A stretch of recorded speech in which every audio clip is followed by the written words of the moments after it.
السلام علیکم ورحمۃ اللہ وبرکاتہ۔ تمام عالم کے مسلمانوں کو رمضان کی سعادتیں، رحمتیں، برکتیں مبارک۔ ناظرین، دل کی گہرائیوں سے استقبال ہے آپ کا پروگرام انوار قرآن میں۔ آج ہم پیش کرنے کی سعادت حاصل کر رہے ہیں سوا پارے کا ترجمہ، تفسیر، تلخیص، جس میں شامل ہے سورہ کہف کے آخری 4 رکوع، سورہ مریم، سورہ طٰہٰ مکمل، سورۃ الانبیاء کے ابتدائی 4 رکوع۔ تو آئیے شامل ہوتے ہیں پروگرام تفسیر قرآن میں۔ نحمدہ ونصلی علی رسولہ الکریم، اما بعد۔ معزز ناظرین کرام، اس وقت ہم اور آپ انوار قرآن کی مبارک محفل میں حاضر ہیں۔ قرآن پاک کے سوا پارے کی تفسیر کا خلاصہ اس وقت آپ کی خدمت میں پیش کیا جائے گا۔ اس کا تعلق 16ویں پارے کے شروع سے اور 17ویں پارے کے پہلے چوتھائی حصے تک ہے۔ اس حصے میں 21 رکوع اور 318 آیات مبارکہ ہیں۔ معزز ناظرین، اس حصے کا شروع حضرت موسیٰ اور حضرت خضر علیہ السلام کے سفر سے ہوتا ہے، جس کا ابتدائی حصہ 15ویں پارے کے شروع میں آ چکا ہے۔ حضرت موسیٰ اور حضرت خضر علیہ السلام دونوں سفر پر رواں دواں ہیں اور طلب علم کے لیے اللہ تعالیٰ نے حضرت موسیٰ علیہ السلام کو حضرت خضر کے پاس بھیجا ہے۔ یہ نام حضرت خضر ہے، جن کو عام لوگ خضر کہتے ہیں، لیکن محققین نے اس کو بیان کیا ہے کہ یہ لفظ در حقیقت خضر ہے۔ حضرت خضر علیہ السلام اور حضرت موسیٰ علیہ السلام کے درمیان یہ سفر شروع ہوا ہے، اور جیسا کہ 15ویں پارے کے اخیر میں اس واقعے کا ابتدائی حصہ گزرا ہے، جو اس وقت میرے درس قرآن سے متعلق نہیں ہے۔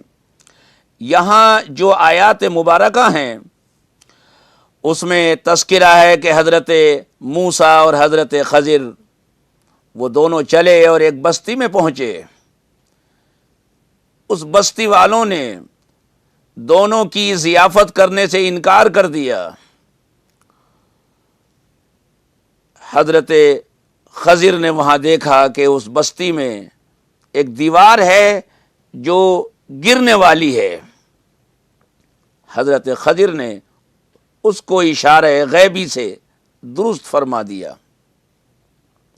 حضرت موسیٰ علیہ السلام نے عرض کیا کہ حضرت، اگر آپ چاہتے تو اس کی کچھ مزدوری لے سکتے تھے، ان لوگوں نے تو کھانے پینے کا انتظام کرنے سے بھی منع فرما دیا۔ یہاں آ کر حضرت موسیٰ اور حضرت خضر کا سفر ختم ہو جاتا ہے اور علیحدگی ہو جاتی ہے۔ حضرت خضر ان واقعات کی تفصیل اور تشریح فرماتے ہیں جن پر حضرت موسیٰ علیہ السلام سے صبر نہیں ہو سکا۔ ذوالقرنین کا تذکرہ ہے اور اس کی دیوار بنانے کا بھی اس میں تذکرہ ہے، سد ذوالقرنین کا۔ یاجوج و ماجوج کا بھی تذکرہ آیا ہے۔ ان آیات کے اندر سورہ کہف کے آخر تک یہ سلسلہ چلا گیا ہے۔ سورہ کہف کے بارے میں مختلف روایات جو نہایت مستند اور معتبر ہیں اس میں موجود ہے۔ اللہ کے نبی صلی اللہ علیہ وسلم نے فرمایا کہ ابتدائی اور آخری آیات، شروع کی 10 اور آخر کی 10 اگر کوئی شخص پڑھے، بالخصوص ماہ رمضان میں، بالخصوص ان مبارک راتوں میں، تو اس کی فضیلت اور زیادہ بڑھ جاتی ہے۔ اللہ کے نبی صلی اللہ علیہ وسلم فرماتے ہیں کہ اگر کوئی شخص ان کو پڑھتا ہے تو وہ ہر طرح کے فتنوں سے محفوظ اور مامون ہوتا ہے۔ خصوصاً پوری سورہ کہف کی تلاوت جمعے کے دن، اس کی فضیلت مختلف احادیث میں موجود ہے۔ بہرحال یہ سورہ کہف کا جو باقی حصہ 16ویں پارے میں آیا ہے اس سے متعلق ایک مختصر سا خلاصہ تھا۔ اب اس کے بعد سورہ مریم آتی ہے۔ مریم جیسا کہ ناظرین جانتے ہیں حضرت عیسیٰ علیہ السلام کی والدہ ماجدہ کا نام ہے۔ سورت کے شروع میں حضرت زکریا علیہ السلام کا تذکرہ ہے جو حضرت مریم کے خالو ہوتے تھے۔ کافی عمر دراز ہو چکے تھے لیکن اولاد نہیں تھی، بڑھاپا خاصا آ چکا تھا، اور وہ اولاد کی طرف سے ان کو یہ توقع نہیں رہی تھی کہ اس عمر میں بھی اولاد ہو سکتی ہے، اور یہ ان کو فکر دامنگیر تھی کہ میرے علمی وراثت کا امین کون ہوگا، اس ذمہ داری کو میرے بعد کون سنبھالے گا۔ اس لیے وہ خدا سے دعا کرتے تھے کہ پروردگار کوئی وارث ہو۔ اللہ نے ان کو یہ خوشخبری عطا فرمائی کہ تمہارا نہ صرف یہ کہ وارث ہوگا بلکہ تمہارا اپنا بیٹا وارث ہوگا۔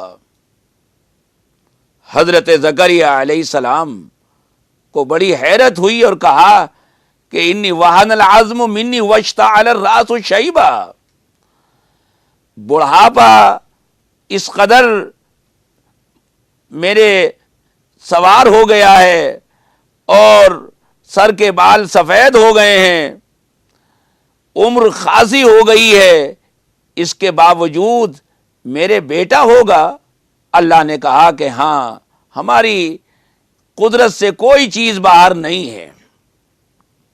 چنانچہ حضرت زکریا علیہ السلام کے یہاں اولاد ہوئی جس کا نام یحییٰ رکھا گیا، اور قرآن نے کہا کہ ان سے پہلے اس نام کا شخص بھی کوئی پیدا نہیں ہوا۔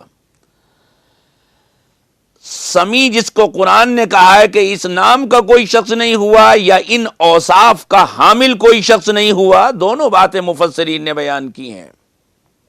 بہرحال حضرت زکریا جو خالو تھے حضرت مریم کے، اور حضرت مریم کی تربیت، پرورش، کفالت حضرت زکریا ہی کہ یہاں تھی، وہ بیت المقدس کے مسجد کے امام بھی ہوتے تھے۔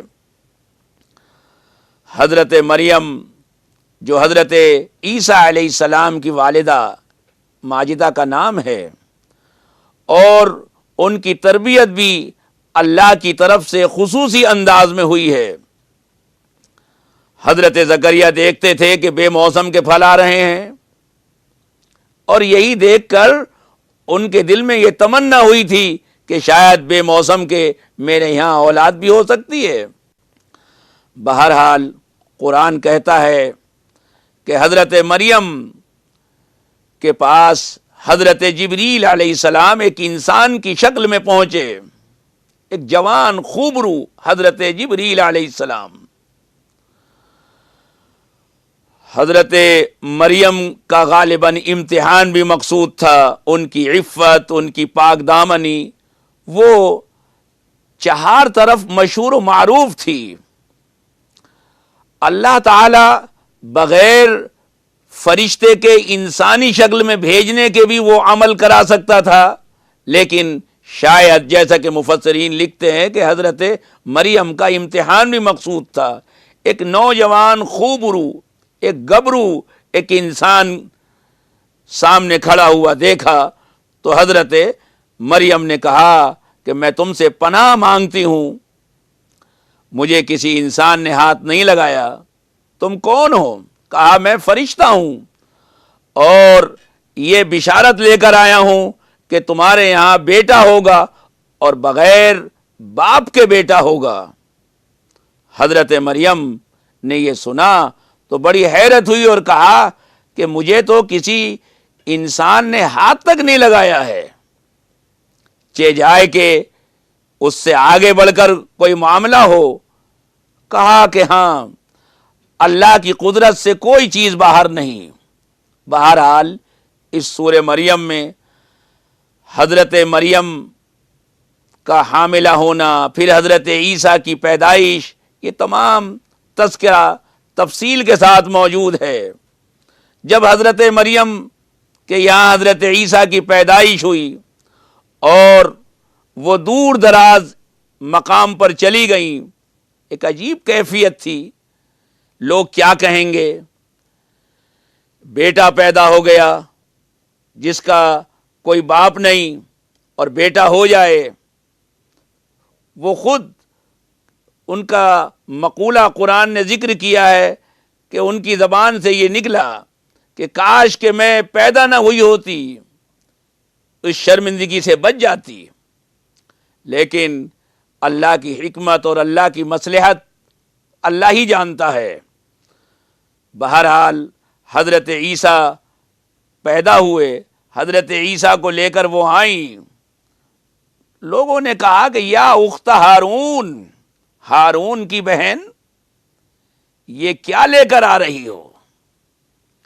ما کان ابوک امرأ سوء وما کانت امک بغیہ، تمہاری ماں ایسی نہیں تھی، تمہارے باپ نہایت بھلے، یہ کیا کوتک تم نے کر لیا؟ تو حضرت مریم نے جواب دینے کے بجائے، جیسے کہ قرآن میں مذکور ہے کہ فَأَشَارَتْ إِلَيْهِ، بچے کی طرف اشارہ کیا کہ میں جواب نہیں دوں گی، یہ بچہ جواب دے گا۔ آپ اس بچے سے پوچھئے کہ تو کون ہے، کیسے پیدا ہوا؟ قالوا کیف نکلم من کان فی المہد صبیا، کہا کیا کہہ رہی ہو؟ بچے سے پوچھیں، اس شیر خوار بلکہ نوزائیدہ بچے سے جو ابھی چند گھنٹے پہلے پیدا ہوا ہے، اس سے پوچھیں یہ کیا بتائے گا۔ حضرت عیسیٰ علیہ السلام جو ابھی چند گھنٹے پہلے قدرت خداوندی سے پیدا ہوئے ہیں، قرآن کہتا ہے قال انی عبد اللہ، حضرت عیسیٰ نے، اس بچے نے کہا کہ میں اللہ کا بندہ ہوں۔ سب سے پہلا لفظ اپنی عبدیت کا اقرار سے تھا کہ میں نہ خدا ہوں، نہ خدا کا بیٹا ہوں، نہ ناجائز طریقے سے دنیا میں آیا ہوں۔ سورہ مریم کے بعد معزز ناظرین سورہ طٰہٰ آتی ہے، جس میں حضرت موسیٰ علیہ السلام کا تذکرہ بڑی تفصیل کے ساتھ مذکور ہوا ہے۔ قرآن حضرت موسیٰ علیہ السلام کی پیدائش کے بعد کس طرح ان کی والدہ نے صندوق میں رکھ کر دریا میں چھوڑا، پھر وہ صندوق کس طرح فرعون کے دربار تک پہنچا، کس طرح وہاں فرعون نے نکالا اور یہ خدشہ ظاہر کیا کہ شاید یہ وہی بچہ ہے کہ جو میرا دشمن بنے گا، مجھے ختم کرے گا، میری حکومت کو نیست و نابود کرے گا، قتل کا ارادہ۔ ان کی بیگم حضرت آسیہ نے اس موقع پر مخالفت کی اور کہا کہ نہیں، یہ تو میری آنکھوں کی ٹھنڈک ہے، اسے قتل نہ کرو۔ یہ تمام تفصیلات سورہ طٰہٰ کے اندر موجود ہیں۔ حضرت موسیٰ علیہ السلام کا فرعون کے محل میں پرورش پانا اور کسی بھی دائی کا دودھ نہ پینا، حرمنا علیہ المراضع، قرآن کہتا ہے۔ ادھر حضرت موسیٰ کی والدہ جن کا نام یوخان تھا، یا بعض حضرات نے یوحاند بتایا ہے، ان کا بے قرار اور بے تاب ہو جانا اور جیسا کہ قرآن کہتا ہے کہ اگر خدا کی رحمت اور شفقت نہ ہوتی تو شاید وہ بےتاب ہو کر یہ راز اگل دیتی کہ میرا بچہ، لیکن اللہ نے ان کے دل کو تھامے رکھا۔ دائیوں کا دودھ نہ پینا اور فرعون کی یہ تلاش کہ کوئی دائی دودھ پلانے کے لیے اس بچے کو دودھ پلانے کے لیے مقرر ہو، شہر میں تلاش، حضرت موسیٰ کی جو بڑی بہن تھیں ان کا محل تک پہنچنا اور یہ مشورہ دینا کہ اگر آپ کہیں تو میں ایک دائی کو ایسی جانتی ہوں جو شاید اس کا دودھ سوٹ کر جائے۔ صاحب الغرض مجنون، عربی کی کہاوت ہے کہ غرض مند تو باولا ہوتا ہے۔ انہوں نے کہا کہ ٹھیک ہے۔ حضرت موسیٰ کی والدہ وہاں پہنچی اور دودھ لگایا، بچے نے فوراً دودھ پی لیا۔ فرعون کو اس وقت بھی شبہ ہوا کہ شاید یہی اس کی حقیقی اور اصلی ماں ہے۔ بہرحال حفاظت خداوندی کے کرشمے جگہ جگہ سامنے آتے رہے۔ حضرت موسیٰ علیہ السلام پروان چڑھے، لڑک پن، پھر جوانی، یہ تمام تذکرہ سورہ طٰہٰ کے اندر بڑی تفصیل کے ساتھ موجود ہے۔ حضرت موسیٰ علیہ السلام کی جوانی کا واقعہ بھی قرآن نے ذکر کیا ہے۔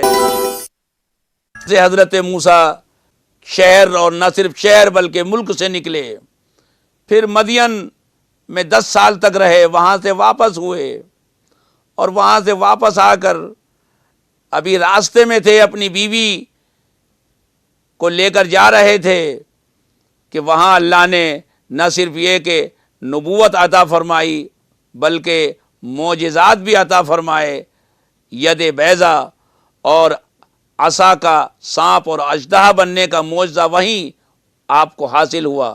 وہاں سے یہ حکم ہوا کہ تم فرعون کے دربار جاؤ، نہ صرف تم بلکہ تمہارے ساتھ اس ذمہ داری میں تمہارے بڑے بھائی حضرت ہارون بھی شریک رہیں گے، جو کہ حضرت موسیٰ ہی کی درخواست پر ان کو بھی اس شرف سے نوازا گیا، اور فرمایا گیا کہ فَقُولَا لَهُ قَوْلًا لَيِّنًا لَعَلَّهُ يَتَذَكَّرُ أَوْ يَخْشَىٰ۔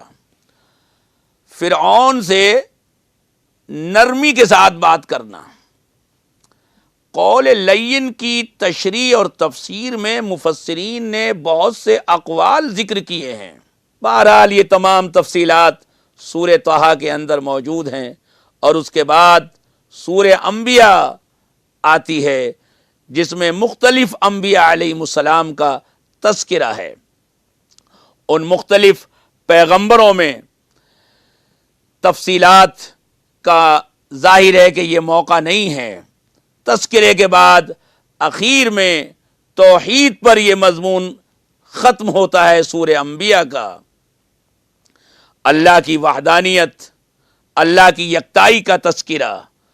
لو کان فیہما آلہۃ الا اللہ لفسدتا، اس مضمون پر سورہ انبیاء کا اختتام ہوتا ہے۔ اللہ کی وحدانیت اور اللہ کی توحید کو ایک عام انداز میں بیان کرنے کے لیے کہ جس کو ایک عام انسان بھی سمجھ سکے، پڑھا لکھا بھی سمجھ سکے، دیہاتی اور شہری بھی سمجھ سکے، ایک بڑی واضح مثال قرآن نے بیان کی ہے کہ اگر اس سنسار میں، اس کائنات میں اس کے چلانے والے ایک سے زیادہ ہوتے تو ظاہر ہے کہ ہر ایک کو فل پاور حاصل ہوتی، مکمل اختیار حاصل ہوتے۔ اس لیے کہ اگر اختیار مکمل نہیں ہوتا تو وہ پھر خدا کہلانے کا مستحق نہیں ہوتا۔ اگر ایک کے علاوہ دو کے ہاتھ میں یہ سسٹم دے دیا جاتا، یہ نظام دے دیا جاتا، تو کبھی کا یہ نظام سب درہم برہم ہو جاتا۔ یہی وہ آخری اور حقیقی تعلیم ہے، اور یہی وہ موضوع ہے جو قرآن اپنے سامعین تک، اپنے سننے والوں تک یہی پیغام پہنچانا چاہتا ہے کہ اس کائنات میں جتنی مخلوقات ہیں اور اس کا نظام کس طرح سے چل رہا ہے اس میں غور و فکر کریں، عقل و تدبر و تفکر سے کام لیں۔ قرآن سورہ انبیاء کے اخیر میں اسی توحید کی طرف اپنے ناظرین کی توجہ مبذول کرانا چاہتا ہے، اور اس کے لیے ایک بالکل بدیہی کھلی ہوئی مثال جس کو ہر شخص دیکھ سکتا ہے، سمجھ سکتا ہے، ایک بے پڑھا یا پڑھا لکھا، دیہات کا یا شہر کا، ہر شخص کھلی آنکھوں اس چیز کو دیکھ سکتا ہے جس کو قرآن نے اس مثال میں بیان کیا ہے کہ لو کان فیہما آلہۃ الا اللہ لفسدتا، کہ اگر اس کائنات رنگ و بو میں ایک اللہ کے علاوہ کئی اللہ ہوتے، کئی خدا ہوتے، کئی چلانے والے ہوتے، تو یہ دنیا کا نظام کبھی کا درہم برہم ہو جاتا۔ ہم دیکھتے ہیں کہ ایک چھوٹے سے مکان کا نظام اگر ایک کے بجائے دو کے ہاتھوں میں ہو، ایک چھوٹے سے ادارے کا انتظام اگر ایک کے بجائے کئی آدمیوں کے ہاتھوں میں اگر ہے، کسی بھی چھوٹے یا بڑے ادارے، کسی فیکٹری، کسی کمپنی کا اگر نظام ایک آدمیوں کے بجائے کئی با اختیار آدمیوں کے ہاتھوں میں پہنچ جائے تو وہاں سوائے تباہی اور بربادی کے نتیجہ اور کچھ نہیں ہوتا۔ اللہ تعالیٰ اسی طرف لوگوں کی توجہ مبذول کرا رہا ہے کہ تم دیکھو کہ یہ زمین اور آسمان اور چاند اور سورج کا یہ نظام کس طرح یہ اپنے وقت مقررہ پر قائم و دائم ہے کہ اس میں ایک منٹ تو بہت دور کی بات ہے، ایک سیکنڈ کا بھی کوئی بد معاملگی کا، کوئی خرابی کا معاملہ سامنے نہیں آتا۔ اور اگر کئی با اختیار خدا ہوتے تو ظاہر ہے کہ یہ اس طرح نظام قائم نہیں رہ پاتا، اس لیے کہ اگر کئی خدا ہوتے تو ہر ایک با اختیار ہوتا، اور با اختیار ہونے کی صورت میں ایک یہ چاہتا کہ سورج آج اتنے بج کر اتنے منٹ اور اتنے سیکنڈ پر نکلے، تو دوسرا کہتا کہ کیوں، میں تو نہیں چاہتا۔ اس کھینچا تانی میں سوائے دنیا کا نظام درہم برہم ہونے کے اور کوئی حاصل نہ ہوتا، جبکہ دنیا یہ دیکھ رہی ہے، دنیا آفرینت سے آج تک کس طرح ہر چیز باضابطہ ہے، ہر چیز کس طرح سسٹم سے ہے، کس طرح نظم و ضبط ہے، ڈسپلن ہے، کہ آدمی کی عقل دنگ رہ جاتی ہے خدا کے اس نظام کو دیکھ کر۔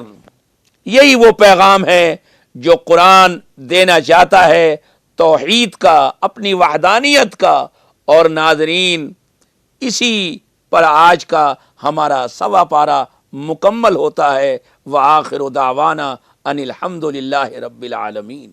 ناظرین، آپ نے ملاحظہ فرمایا پروگرام تفسیر قرآن اللہ مجھ کو اور تمام عالم کے مسلمانوں اور تمام دنیا کے انسانوں کو قرآن کے پیغام کو سمجھنے اور اپنی زندگیوں میں اتارنے کی توفیق عطا فرمائے۔ ناظرین، دیکھنا نہ بھولیں آج شب ہمارا پروگرام حرم مکی شریف زادہ اللہ شرفاً و کرامتاً سے نماز عشاء اور نماز تراویح کا لائیو ٹیلی کاسٹ۔ دیجیے مجھے اجازت، خدا حافظ، السلام علیکم۔